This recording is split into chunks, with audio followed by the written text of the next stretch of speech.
God cannot make a covenant if you are not yet dealt with. If the storm in you is not yet over, then God will not make a covenant with a crook. You have gone through the processes, all the entire processes that God has processed, and you have not refused any one of it. And you have not been stubborn to the works of God. You have not been moving here and there looking for help from people. You have sought his help. And when you go seeking for his help, it means that you have tried all your friends, you have tried every person around you, you have tried your father, you have tried your friends, your relatives, you have tried the government, you have tried everything, and nothing has worked.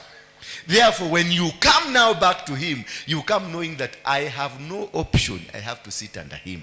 And when you have no option, it means God now is ready with you to make a covenant with you, because you no longer have an option. But when you still find that you have an option, that you can run, there is a place you can run to, there is a man you can run to, there is a woman you can run to, there is a church you can run to, there is a place you can run to, that tells God, this man is not ready. Therefore, God will not make a covenant, because he is not sure of you until he's 100% sure of who you are, and that now you have surrendered to his will.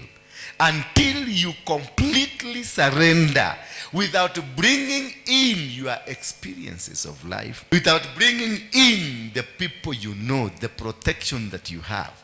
When you find the protections that you had did not work, the people you knew did not work, the government you are under did not work, the pastor you know did not work, but now God has done it. You surrender to God and you entirely rely on God.